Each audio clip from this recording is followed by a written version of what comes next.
नमस्कारम।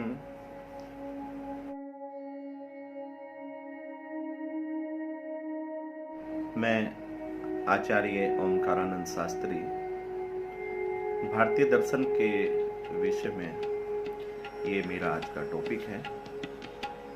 आशा करता हूँ आपको पसंद आएगा।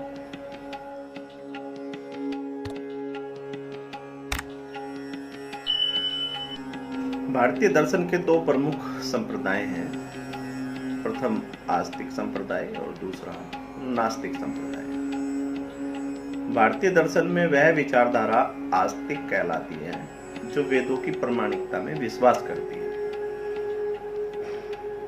वैदिक ग्रंथों पर आधारित दो शाखाएं हैं।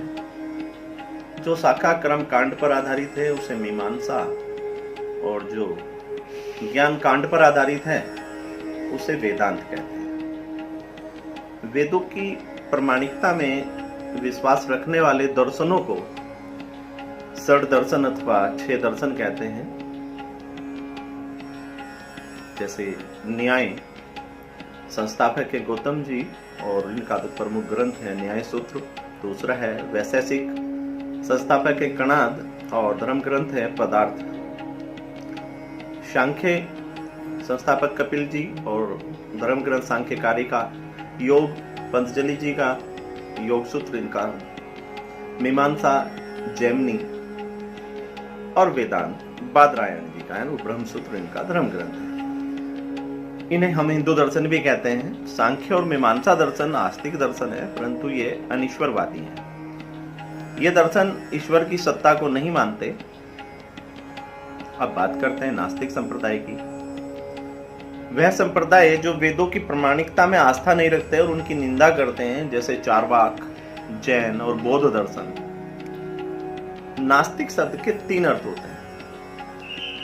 वेदों में अनास्था रखने वाला, अनिश्वरवादी, परलोक में अनास्था रखने वाला या अविश्वास रखने वाला। अब हम बात करते हैं सांख्य दर्शन के अनुसार तत्व ज्ञान की। तत्व ज्ञान का क्या अर्थ है? आत्मज्ञान, तय अर्थात परमात्मा, त्वय अर्थात जीवात्मा। जीवात्मा और परमात्मा के एक होने पर ही तत्व का ज्ञान होता है।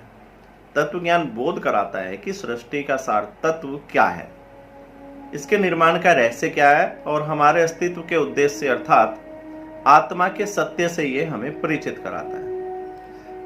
तत्व ज्ञान को सहज करने के लिए, सरल करने के लिए, आसानी से समझने के लिए इसे 5 भागों में सत्य को हम विभक्त कर सकते हैं अथवा बांट सकते हैं। प्रथम है परमात्मा, द्वितीय प्रकृति, तृतीय जीव, चतुर्थ समय, और पंचम यानी कि 5वां कर्म। अब हम पहले की बात करते हैं ईश्वर की। ईश्वर स्वतंत्र है, परम शुद्ध और समस्त गुणों से परे है। वह सृष्टि के रचयिता, संरक्षक और विनाशक हैं। ईश्वर पर समय और संभव स्थान का बंधन नहीं होता है।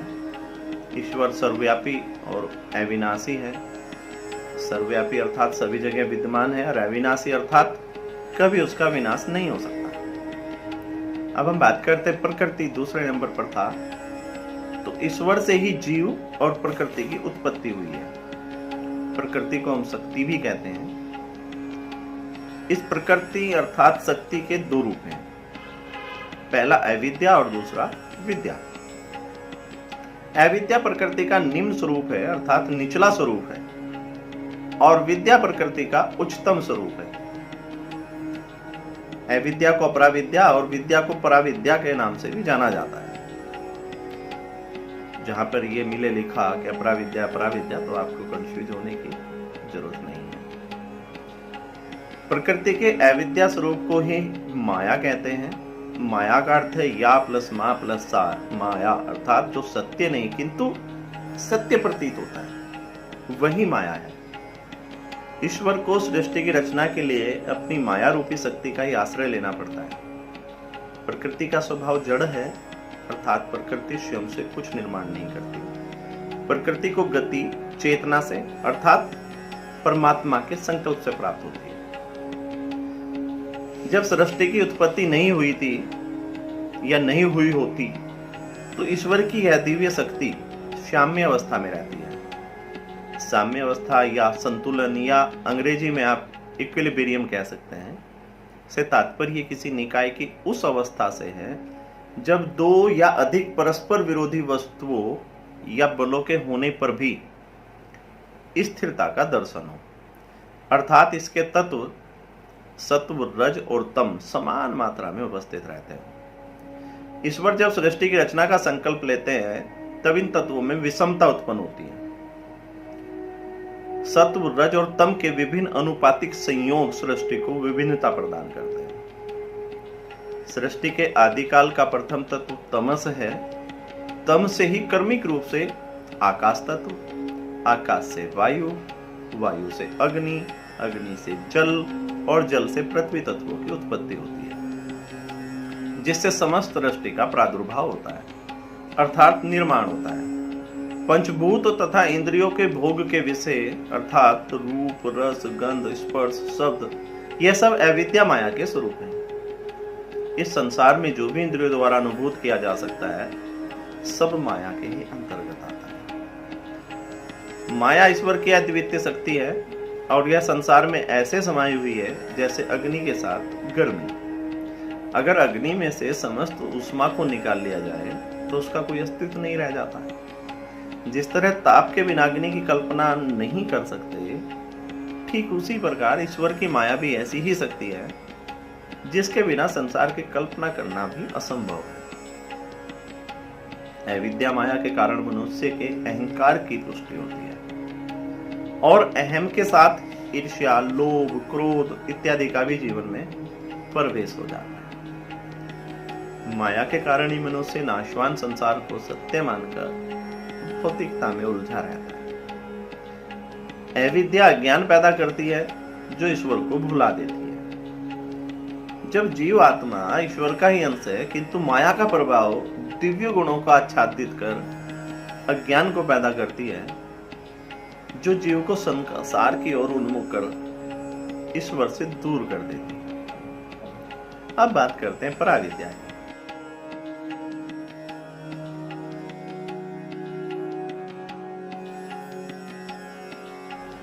पराविद्या को ब्रह्म विद्या भी कहते हैं क्योंकि विद्या रूप में शक्ति जीव के अंदर सद्गुणों को विकसित करती है और सत्संग की इच्छा, ज्ञान, भक्ति, प्रेम, वैराग्य जैसे गुण प्रदान कर ईश्वर को प्राप्त करने का मार्ग दिखाती है। इन गुणों का विकास होने पर जीव ईश्वर दर्शन का अधिकारी हो जाता है। विद्या रूपी शक्ति जीव में ईश्वरत्व की अनुभूति कराकर उसको स्वतंत्र और सामर्थ्यवान बनाती है। आदि शक्ति का विद्या रूप भी आवश्यक है। जिस तरह किसी भी फल का छिलका रहने पर फल बढ़ता है और फल जब तैयार हो जाता है तो छिलका फेंक देना पड़ता है, इसी तरह माया रूपी छिलका रहने पर धीरे धीरे मर्म ज्ञान होता है और जब ज्ञान रूपी फल परिपक्व हो जाता है अर्थात पक जाता है तब अविद्या रूपी छिलके का त्याग कर देना चाहिए। प्रकृति की कोई भी बाधा वास्तव में बाधा नहीं होती। जो भी बाधा दिखाई पड़ती है वह शक्ति को जगाने की चुनौती होती है।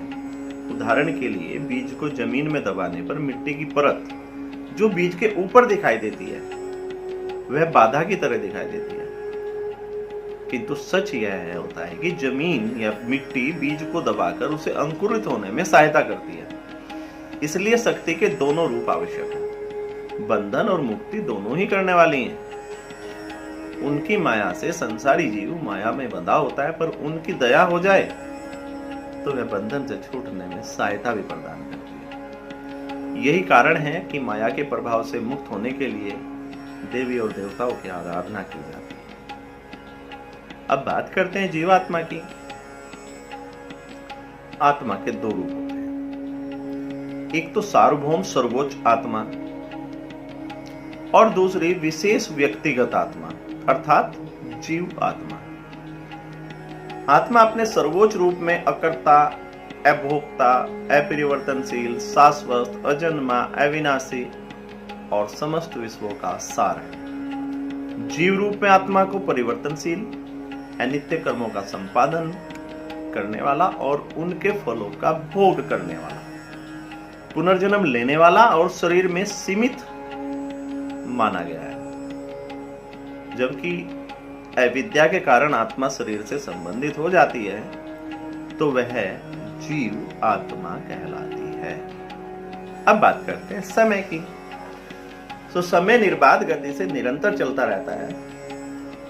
वर्तमान में प्रयुक्त हो रहे समय के मानक मनुष्य ने अपनी सुविधा के अनुसार बनाए। इन मानकों का आधार सूर्य आदि ग्रह ही हैं। हर ग्रह की गति भिन्न होती है और यही विभिन्न गतियां समय में भिन्नता प्रतीत कराती हैं। उदाहरण के लिए एक दिन और रात्रि का निर्धारण सूर्य और पृथ्वी की घूर्णन गति और उनकी सापेक्ष स्थिति पर निर्भर करता है। इसी तरह चंद्रमा की स्थिति के आधार पर शुक्ल पक्ष और कृष्ण पक्ष का निर्धारण किया जाता है। मौसम का परिवर्तन और धरती पर होने वाली अन्य घटनाएं ग्रहों के कारण ही घटित होती हैं। ज्योतिष विज्ञान में विभिन्न घटनाओं का समय निर्धारण का आधार ग्रह, नक्षत्र और उनकी विभिन्न गतियां हैं। समय को दो रूप में अभिव्यक्त किया जाता है। एक होता है पदार्थपरक और दूसरा होता है व्यक्तिगत। पदार्थपरक समय वह समय होता है जो सबके द्वारा माना जाता है, जैसे घड़ी में सेकंड, मिनट और घंटे का समय। जबकि व्यक्तिपरक समय वह समय होता है जो मन को महसूस होता है। उदाहरण के लिए दुख का समय मन को अधिक लंबा प्रतीत होता है। समय के और सुविधाजनक प्रयोग के लिए उसे 3 भागों में विभक्त करते हैं, बांट सकते हैं: वर्तमान, भूत और भविष्य। समय का वह भाग जो हम उसी क्षण अनुभव करते हैं वह वर्तमान कहलाता है और यह समय अत्यंत अल्प होता है। उदाहरण के लिए जो विचार अथवा कर्म जिस पल आता है वर्तमान होता है और उस पल के खत्म होते ही वह जो समाप्त हो गया वह भूतकाल कहलाता है। काल का वह भाग जो अनुभव में अभी नहीं आया भविष्य कहलाता है। इस सृष्टि के अंदर की समस्त वस्तुएं, चाहे वो जड़ हो अथवा चेतन, समय के द्वारा प्रभावित होती है। उदाहरण के लिए मनुष्य, जंतु, वृक्ष इत्यादि सब जन्म लेने के उपरांत विभिन्न स्थितियों को प्राप्त करते हैं, जैसे बचपन, यौवन अवस्था और वृद्ध अवस्था। इसी प्रकार हमारा घर, जो कि निर्जीव वस्तुओं के प्रयोग से बना होता है, किंतु वह भी समय व्यतीत होने पर क्षीणता को प्राप्त होता है, धीरे धीरे कमजोर हो जाता है। हर वस्तु अथवा व्यक्ति अपने गुण और धर्म के अनुसार समय से प्रभावित होता है। जैसे पत्थर में परिवर्तन के लिए अधिक समय की आवश्यकता होती है, किंतु पुष्प कम समय में प्रभावित हो जाते हैं। अब बात करते हैं कर्म की। यह संपूर्ण प्रकृति कर्म नियम द्वारा ही संचालित है। व्यक्ति को अपने किए गए कर्म का फल अवश्य मिलता है, क्योंकि बिना भोगे कर्म के फल का नाश नहीं होता। कर्म का फल यदि किसी कारण से इस जन्म में नहीं भोग पाए तो अगले जन्म में भोगना पड़ता है। कर्म गुणवत्ता के आधार पर 2 प्रकार के होते हैं। वह कर्म जो कि फल की प्राप्ति की आशा में किए जाते हैं, जिनको करने से हमें उम्मीद होती है कि कोई फल मिलेगा, उन्हें हम सकाम कर्म कहते हैं। इस प्रकार के कर्म ही व्यक्ति को सुख और दुख देते हैं। किसी भी कर्म करने के पीछे व्यक्ति का स्वार्थ छिपा होता है तो वह सकाम कर्म कहलाता है। सकाम कर्मों के भी 2 भेद होते हैं, सत्कर्म और दुष्कर्म। मनुष्य दिव्य प्राणी तो है, परंतु उसमें असत का भी तत्व है जो उसे बुराई का शिकार होने देता है। अपनी स्वार्थ पूर्ति के लिए जब अशुभ कर्म किया जाता है, उदाहरण के लिए धन प्राप्ति के लिए झूठ बोलना, तो वह दुष्कर्म कहलाता है। और अपने सुख के लिए जब दान, पुण्य इत्यादि किए जाते हैं तो वह सत्कर्म कहलाते हैं। यह सत्य है कि सत्कर्म शुभ होते हैं, लेकिन वे मोक्षदायक नहीं होते, क्योंकि फल प्राप्ति की इच्छा से जो भी कर्म किए जाते हैं वह सदैव बंधनकारी होते हैं। वह कर्म जिन्हें व्यक्ति अपना कर्तव्य समझकर बिना फल की प्राप्ति की इच्छा से करता है वह निष्काम कर्म कहे जाते हैं, और ऐसे कर्म व्यक्ति को बंधन में नहीं बांधते। एवं मोक्षदायक होते हैं। कुछ लोग तटस्थ क्रम का भी इसमें समावेश करते हैं। तटस्थ क्रम वह क्रम होते हैं जिनका कोई विशेष लाभ अथवा हानि नहीं होता। इसी प्रकार कुछ शारीरिक क्रम अभ्यासवश कर लिए जाते हैं, जैसे भोजन ग्रहण करना या किसी स्थान पर जाने के लिए चलना। कर्म उनके फल के दृष्टिकोण से भी 3 प्रकार के होते हैं: संचित कर्म, प्रारब्ध कर्म और क्रियामान कर्म। संचित कर्म किसी मनुष्य के द्वारा वर्तमान समय में किया गया जो कर्म है, चाहे वह इस जन्म में किया गया हो अथवा पूर्व जन्म का हो, वह उसका संचित कर्म कहलाता है। व्यक्ति द्वारा किए गए समस्त कर्मों का संग्रह संचित कर्म होते हैं। प्रारब्ध कर्म क्या है? संचित कर्मों का फल भोगना जब प्रारंभ हो जाता है तब उन्हें प्रारब्ध कर्म कहते हैं। क्रियामान कर्म वर्तमान काल में हो रहा है या किया जा रहा है, उसे क्रियामान कर्म कहते हैं। ये क्रियामान कर्म ही भविष्य में संग्रहित होकर संचित कर्म बनते हैं और संचित कर्म ही फिर भविष्य में प्रारब्ध कर्म बनते हैं। तो कर्म क्रियान्वयन की दृष्टि में 3 प्रकार से निष्पादित होते हैं: एक शारीरिक, दूसरे मानसिक और तीसरे वाचिक, जो मुंह से बोले। शारीरिक कर्म ज्ञानेंद्रियों द्वारा देखे जा सकते हैं, जैसे भवन का निर्माण इत्यादि कार्य। मानसिक कर्म विभिन्न विचारों का चिंतन जो हमारे मन में आता है, और कल्पनाशीलता और इच्छाओं आदि का समावेश उसमें होता है। वाचिक कर्म वह होते हैं जो वाणी द्वारा संपादित किए जाते हैं, जैसे भवन निर्माण में जो मुख्य हमारा शिल्पकारी या मिस्त्री होता है, वो दिशा निर्देश देता है, उसका प्रयोग करता है। सारे कर्म किसी न किसी रूप में चिन्हित किए जा सकते हैं। यदि कोई व्यक्ति हृदय रोग से पीड़ित होता है तो यह अनुमान स्वभावतः आता है कि आहार और विहार में का ध्यान नहीं रखा गया है। वाणी द्वारा किए गए कर्म भी कुछ समय तक अनुभव किए जा सकते हैं, जैसे किसी पर यदि कटु शब्दों का प्रयोग किया जाए तो कहने वाले और सुनने वाले दोनों पर इसका प्रभाव स्पष्ट रहता है। इन दोनों विपरीत मानसिक कर्मों के उद्गम को चिन्हित करना अत्यंत कठिन होता है, क्योंकि मन का क्षेत्र अत्यंत विशाल होता है। कर्म के समस्त रूप कम या अधिक मात्रा में एक दूसरे में निहित होते हैं। उदाहरण से समझिए, विद्या अध्ययन मुख्यतः मानसिक कर्म है। यद्यपि बैठना भी एक प्रकार का शारीरिक कर्म है, किंतु इसमें शारीरिक श्रम कम मात्रा में होता है। अध्ययन यदि अच्छी पुस्तकों का किया जाए तो सत्कर्म हो जाता है, किंतु यदि विषय आत्मा की उन्नति के अनुकूल नहीं है तो यही कर्म दुष्कर्म बन जाता है। बचपन में किया हुआ अध्ययन संचित कर्म के रूप में एकत्रित होता है और युवा अवस्था में व्यवसाय में सहयोग कर उसका फल प्रदान करता है। कर्म को सक्रिय रूप से अदृश्य मानसिक इच्छाएं देती हैं जो हम सोचते रहते हैं। अतः कर्म की गुणवत्ता सत्व, रज और तम प्रवृत्ति अर्थात इच्छा के अनुसार होती है।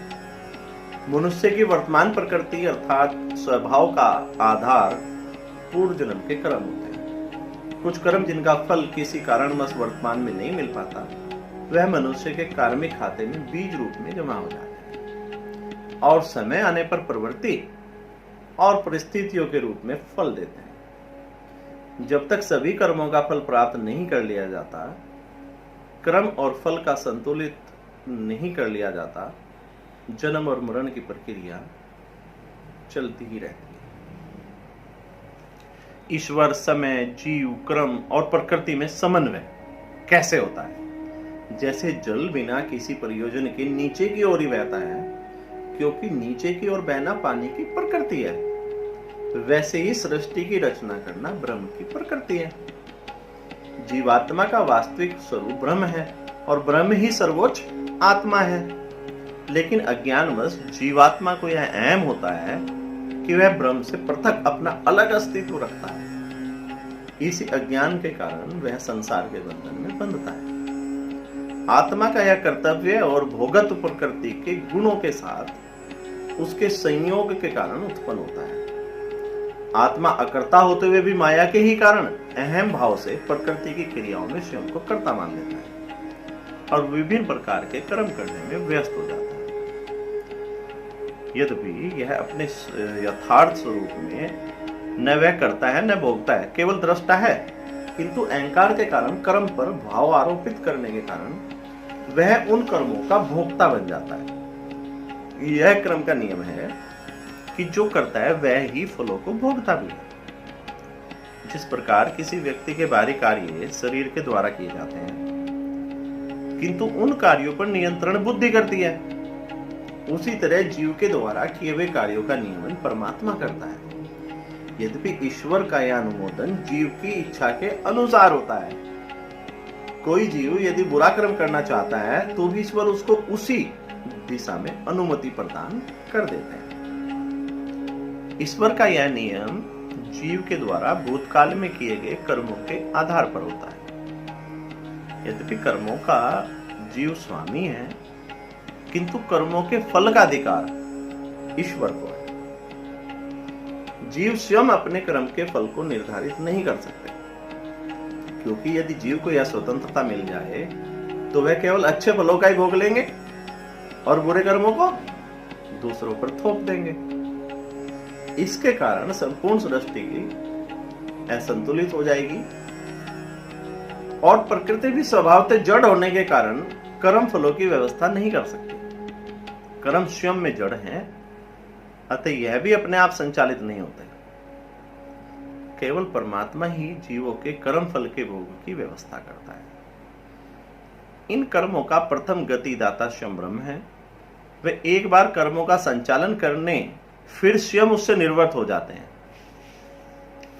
सृष्टि संचालन के लिए ब्रह्म एक तत्व का दूसरे तत्व से संयोग करवा देते हैं। अतः कर्मों में प्रथम गति सृष्टि के प्रारंभ करने के बाद वह जीवात्मा पर छोड़ देता है। अब उसे कौन से कर्म करने हैं? मनुष्य की स्वतंत्रता केवल कर्म का चुनाव करने में स्वीकार की गई है। जीवात्मा को अपने निर्णयों से कर्म का चुनाव कर्म स्वातंत्र कहलाता है, किंतु कर्म के फलों का अधिकार सिर्फ ईश्वर के पास ही है। ऐसा नहीं हो सकता कि जीव कर्म कुछ और करे और फल उसे कुछ और मिले।